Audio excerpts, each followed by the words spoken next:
So getting started as an EasyBuild contributor. The idea came up because I broke EasyBuild twice and spent a lot of time figuring out why I broke EasyBuild.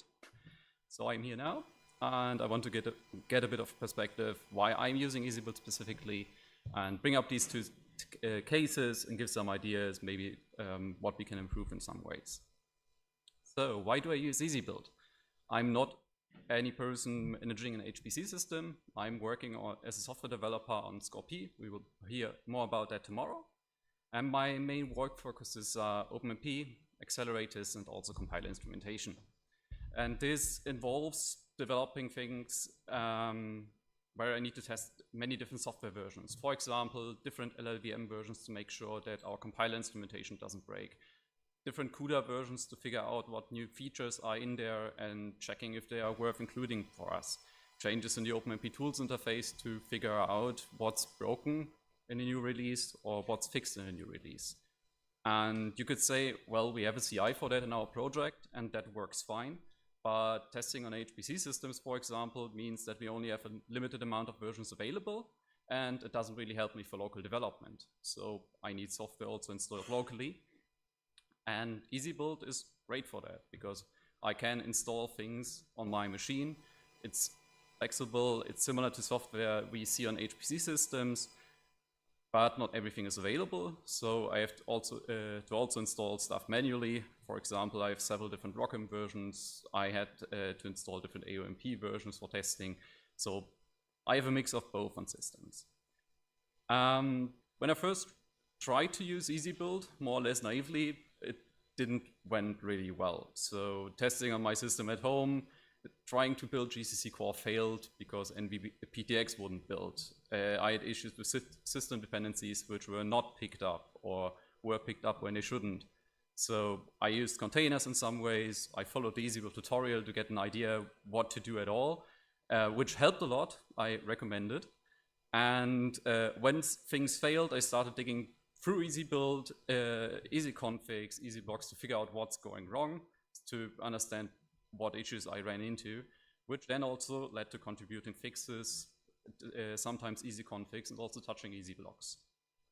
So I've done quite a few contributions over the time I worked with EasyBuild, I think now 9 months or so, both upstream and in our JSC repository. Smaller things, updating a single compiler where it's straightforward, depending on the compiler. General support for accelerators and, well, the tools we're working on. I used partially then the functionality of EasyBuild to find if we have stuff already available so that I don't duplicate any work. I think EasyBuild there is really great since it offers a lot of functionality already. Now I want to go into two things which broke EasyBuild in some way. First one broke a whole EasyBuild release. I was doing some testing on our systems. I was testing OpenMP offloading with GCC. First on Jedi, so the NVIDIA GH200 system, and tried to compile some simple code, and it failed with a weird error message. And I then did go to another system, tried it again, and got another error message, this time that CUDA architecture is not defined. And what I figured out while searching through GCC documentation was that this default architecture is set in GCC 12 to SM35, and once you load CUDA, it doesn't work. You have to specify the architecture. But with GCC 13, you can specify an option that you can build with a certain CUDA architecture, and this is used by default. So we could avoid this error message. It's confusing to users. So I thought, okay, let's just include it, which led to a fairly large contribution. In theory, only just the method, which is called for GCC 13.1 and up. It was extensively reviewed for about 1.5 months. We did a lot of testing. I did tests on several different machines. We tested with BurgleBot on JSC Zen 3, for example, and it was merged before EasyBuild 4.9.3, so everything looked fine. EasyBuild 4.9.3 came out, and I think it took one day until people noticed that not everything was fine. Because what wasn't tested was building GCC without any CUDA capability set. Even when checking the pull request, when we check on JC Zen 3, we have CUDA compute capability set. So this slipped through. And if we check what the issue was, it was just a one-liner. I didn't know that not setting CUDA capabilities returns an empty list and not none. So it was a fairly small issue, but took down a whole EasyBuild release. And my key takeaway was, when I touch an EasyBlock, I should probably test with and without CUDA capabilities set. A few months later, I broke the EasyBuild test suite. I guess many people noticed that. The idea was, I wanted to build an Intel compiler which includes the CodePlay plugin for NVIDIA for NVIDIA, so that you can build SQL code on NVIDIA GPUs. I built a bundle using the Intel compilers, included that component, tried to build a module with it, and the sanity check failed because the compiler wasn't found. Which is weird because, well, I built the compilers, everything was there, but looking in the module file, the module paths weren't set. And it turns out the now deprecated method of make module rec guess was not implemented at all for bundles. So the idea was, well, just implement it, copy all the requirements for our bundle components over, and everything's fine. Again, we did a lot of review, I did a lot of testing. What I didn't test was the EasyBuild test suite itself. So once we merged that pull request, runners started failing because they ran out of disk space. And the disk space for GitHub runners is about 14 gigabytes, which shouldn't produce that much of logs. And it affected develop 5x, it affected all pull requests, so basically I broke all of EasyBuild. We fixed that quite fast by just reverting this pull request and then figuring out what went wrong. And it turns out, not only the bundle block, but also the Quantum Espresso EasyBlock were creating multiple log files. And each time one of these easy configs were touched, we would open the new log file. For Quantum Espresso, this would mean we have one additional log file open per Quantum Espresso easy config checked. For bundle, it would mean that for each component there was a new log file created. And this blew up runners since we were writing everything inside of these logs. Fix was quite simple in that way. We had to touch framework to make sure that we're able to pass in a log file so that only one is created, and then fix both the Quantum Espresso and bundle EasyBlock. What wasn't nice was figuring out how logging actually works in EasyBuild. I spent a few days with it. My key takeaways for EasyBuild. What I really like is generally the GitHub integration, testing, documentation on how to generate easy configs, update things. I think this is nicely documented and straightforward. And the amount of software available is also great for people to use.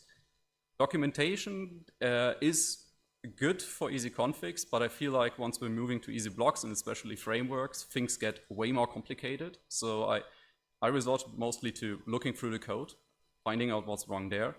And like I've managed to do twice, side effects when changing things. So maybe we want to include additional tests in some way to make sure we don't break things. What I can do, can give as tips, especially also if you're wanting to see progress maybe in things you're working on, join the EasyBuild conference calls. They are great in keeping track, and don't hesitate to ask if you're running into issues, both in the Slack, on the mailing list and so on. And look at the logs to find out what exactly failed, because that helps a lot. Lastly, I have a few things I would like to see in EasyBuild, which I think would help a lot. I mean, we're building a system out there in Jupyter, and what we see internally at JC was, well, we had several build issues when we're setting up software for Jedi. And I feel some more testing in that direction would help in EasyBuild as well. Not preventing to merge things, but at least to know what doesn't build and maybe figure out what are the issues. Secondly, which is more or less of personal interest, since I'm also working a lot of AMD compilers, would be improved support for both AMD GPUs and ROCm. We currently have CUDA compute capabilities, for example, for NVIDIA GPUs, and can set a lot of things in that direction. We don't have anything as far as I know, for AMD GPUs, and many of the packages currently are also only built for NVIDIA GPUs, and especially with more and more HPC systems, also including GPUs, I feel like it would be helpful to have these capabilities as well. And lastly, additional toolchain support. We're talking about LLVM a lot, but there are also other toolchains, AUCC and ROCm, which might be used by some sites, for example, Lumi, and which makes it sometimes hard to maintain easy blocks, because if there is a compiler defined on Lumi, for example, for AUCC, but not an upstream EasyBuild, well, we have to maintain things twice. Yeah, that's from my side. If you have any questions, feel free to ask.